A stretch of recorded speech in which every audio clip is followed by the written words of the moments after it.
Today, I'm in the outback of Australia. And in this video, I'm going on an outback adventure from one end of New South Wales to the other in search of the places that make the outback of Australia so unique. And that's the good old outback pubs and roadhouses. Every town along the way will have at least one, but I'm taking you with me as I seek out only the best and most iconic Australian roadhouses in this part of the continent, from the best burgers to the best lamb chops, and even one in particular that, well, let's just say isn't safe for work. So let's hit the road on a foodie tour of the Australian outback and see what makes these roadside pubs and roadhouses just so damn awesome.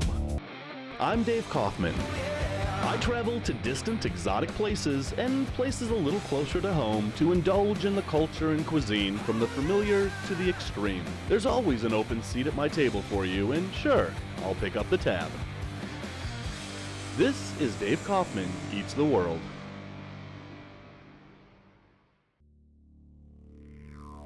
Our first stop on our outback tour is the sleepy town of Silverton. Silverton was once one of Australia's booming mining towns, and during the 1880s, thousands of prospectors flocked here in search of riches. And at its peak, Silverton was home to more than 3,000 residents. But today, fewer than 50 permanent residents call the town home, and those residents now make up most of the town's thriving arts community. And to walk around this town is like visiting a living art gallery with paintings and sculptures scattered around the town as a beacon of culture in an otherwise desert wasteland. You will definitely find the spirit of the Australian bush in a place like this, and of course you'll also find one of those famous outback pubs that is still running strong after all these years. So I just happened to be here on the one day that it starts downpouring out here in the outback. It hardly ever does this from what I understand.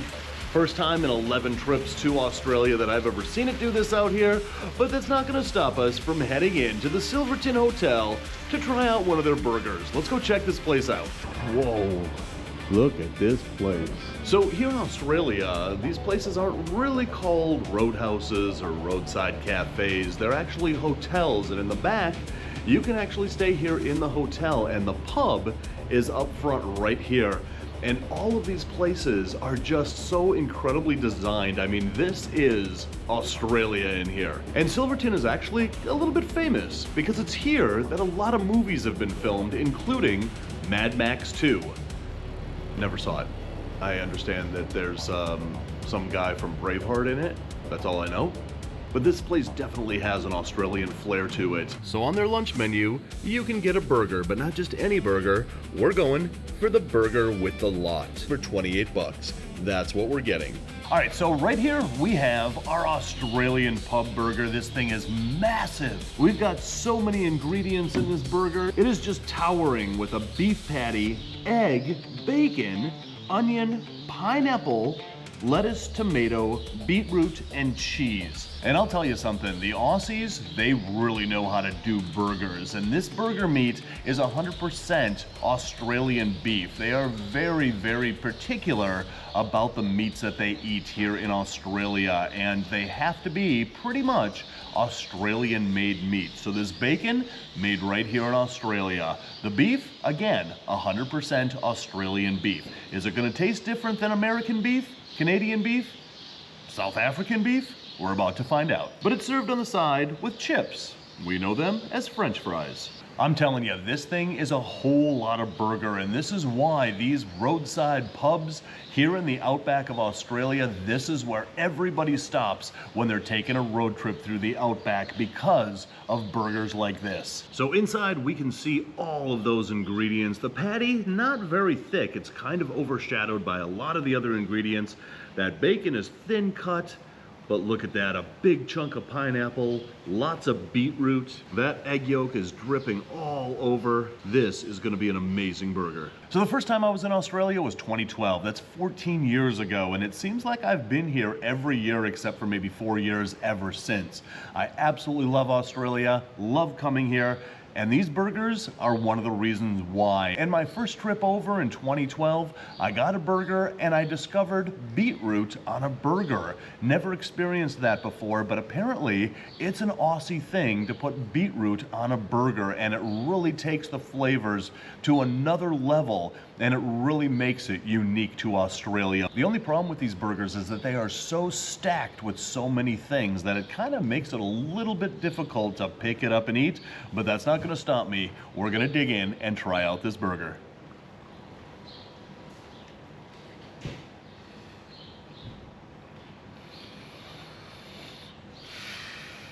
Oh man, is that amazing. You know, I've had burgers literally all over the world. Burgers are one of my favorite foods. I mean, aren't they everybody's? But here in Australia, they really do take burgers to an entirely new level. The beetroot and pineapple on this burger really takes it from a nice savory burger and adds a lot of sweetness to it. So you kind of get this sweet flavor to that meat, to that cheese, to all the other ingredients, and it really creates this very unique flavor sensation that you wouldn't really expect from a burger. Usually I like my burgers medium rare, but the way that they make this a little bit kind of more on the medium well side really does not detract from the flavors of that meat. Plus, on top of all these other ingredients, you have that fried egg, which gives it kind of a creamy flavor to it as that yolk just spreads across every other ingredient in this burger. But this is one absolutely incredible burger. So many flavor sensations. That bacon really adds a nice meaty bacony flavor to it. But again, the hero of a pub burger like this at a roadhouse out here in the middle of the outback of Australia is again that pineapple and that beetroot. You would think that those flavors would compete with all the savory flavors of a burger, and it absolutely does not. It absolutely complements all the other flavors in this burger, and again, adds a real nice sweetness to it. The only problem with being out in the outback is the flies. The flies are everywhere here. So let's talk about that price. $28 for this pub burger. Seems like a lot, but that's in Australia dollars, but it's still almost $20 for this burger. What a lot of people don't know about Australia is it's one of the most expensive countries in the world, but with a burger like this, it's kind of worth it. So as I mentioned, we're on a road trip here in the outback of New South Wales. We've got a lot of ground to cover and a lot more pubs to try out, but with this burger here at the Silverton Hotel and Pub, we are off to a really good start.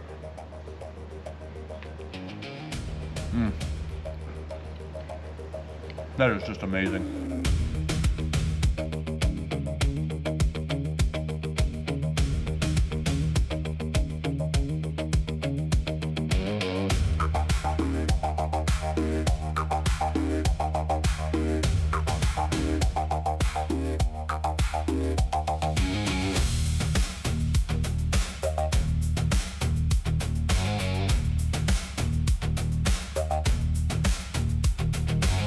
So we are now about 150 kilometers down the road, and it is still crappy weather out here. Unseasonably cold, unseasonably rainy, but that didn't stop us from stopping at our next roadhouse. And this is a place that I've been to before about 6 years ago. This is the Packsaddle Roadhouse, and last time I was here, they had a steak sandwich that was one of the best I've had in Australia. Hopefully, it's still on the menu. Let's go in and find out. So as it turns out, this place hasn't changed since the last time I was here, again about 6 years ago. The hats are still hanging from the roof, the saddles are still right behind me, and this place looks like it is trapped in time. And that's one of the things that I love about roadhouses here in Australia. And thankfully, the menu hasn't changed much either, and they still have that steak sandwich that I got last time that I loved so much. So right here we have the steak sandwich with the lot. It's a Scotch filleted steak, topped with bacon, egg, onion, lettuce, beetroot, tomato, cheese, and sauce. And instead of a bun, it's served on toast. Everything here is a la carte, so the fries are a little bit extra, which I happen to splurge and get a side of fries. But this steak sandwich looks just as good as the last time I was here. All right, let's cut this open, take a look inside. Oh yeah, and look at all of those layers in there. We've got that egg with that yolk dripping out all over the place. We've got that bacon, we've got that steak, we've got beetroot, tomato, and lettuce and cheese. If there was ever a quintessential Australian sandwich, this is it right here. All right, let's dig in and see if it's as good as it was 6 years ago. Here we go.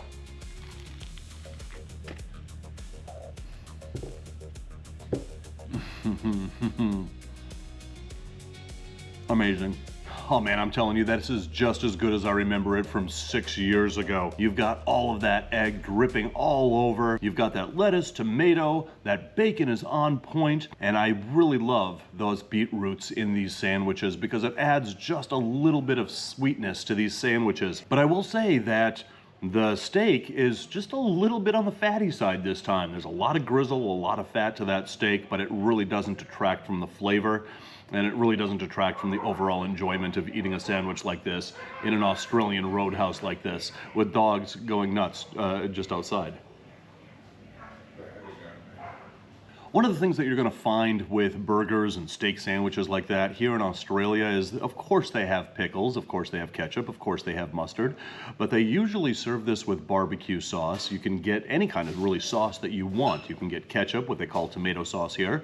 You can get mustard, you can get barbecue sauce, and I elected not to get that with this because I didn't want those flavors to detract from the overall ingredients in this sandwich. But they don't really put pickles on a lot of things here like we do in the United States and of course Canada, Europe, wherever. They put beetroot on their burgers and on their steak sandwiches. And I think that that's an Australian culinary tradition that we really need to adopt in the United States, Canada, Europe, Africa, Antarctica.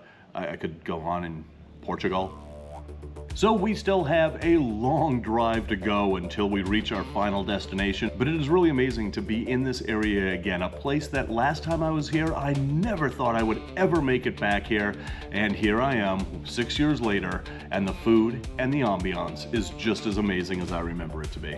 You know, when I travel, I want to make sure that my dog is eating right. And that's why I feed Nori here Spot and Tango's Unkibble. It's a fresh, dry dog food made with 100% whole, fresh, human-grade ingredients. It is cooked or fresh-dried at low temperatures to preserve 99% of flavor, aroma, and nutrients. Every single ingredient is written right on the front of the bag so you know exactly what your dog is eating. It contains nothing artificial, built using human-grade whole food ingredients in small batches. You get a personalized plan for your dog's unique needs, and it comes with a custom scoop sized for your dog's ideal calorie intake. And right now, if you click the link in the description below and use the code name NORI60, you can save up to 60% off. And the best part is, if your pup doesn't like it, you get your money back. It's a money-back guarantee from Spot and Tango. So be sure to click that link in the description below and see if your dog likes it as much as Nori does.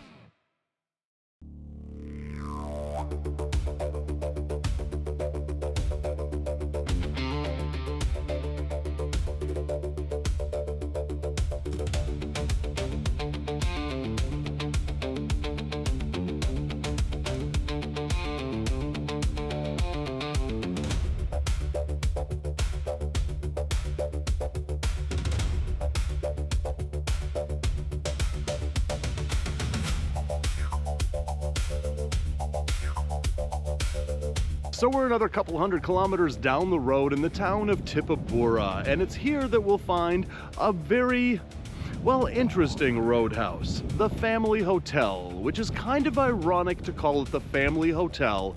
Well, you'll see once we're inside, and if you have small kids watching, you might want to lead them out of the room before I head in there. This Outback pub looks pretty much like any other, with a very obvious exception. The dining room is nice, clean, and relatively unassuming, with albeit a few strange paintings here and there. Even the casual bar is a nice no-frills area to stop and get a quick burger, but it's when you step foot into the bar area that things take a bit of a turn. The story on these controversial murals starts with renowned artist Clifton Pugh. He's actually a 3-time Archibald Prize winner and one of Australia's most celebrated painters. During a flood in 1969, Pugh was stranded in Tibooburra with nothing else to do, so he began painting the walls of the Family Hotel bar. These murals soon became a masterpiece of Outback folklore. Adding a bit more to the controversy, these murals featured nude women who were later revealed to have been inspired by the daughter of the pub's owner at the time, with a mythological theme thrown in just for good measure. And reportedly, the owner loved the murals so much, he kept them up, and today the murals at the Family Hotel are one of Australia's most unique cultural treasures. So right here I've got a meal that looks absolutely amazing for being so far out into the outback.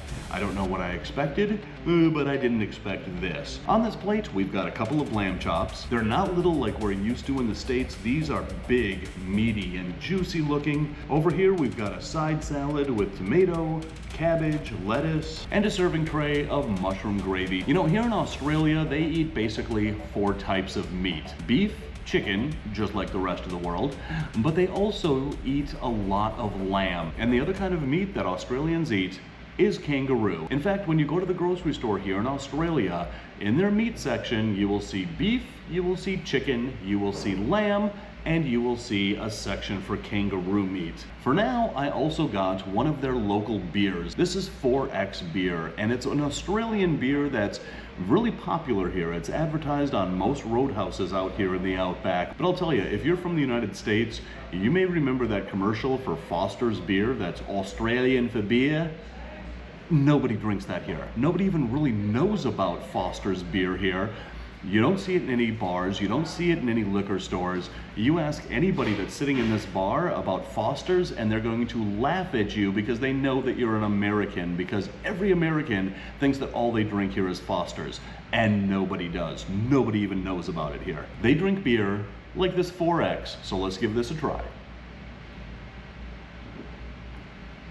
Ooh, that's a nice hoppy Pilsner. That is a quality beer. But I'll tell you, what I'm really looking forward to is this lamb. And you know, a lot of people will just pick this up by the bone and eat them without cutting them and being all civilized and dainty about it. First, I'm gonna give it a dip in this mushroom gravy and load it up with all of those flavors. All right, let's give this a try.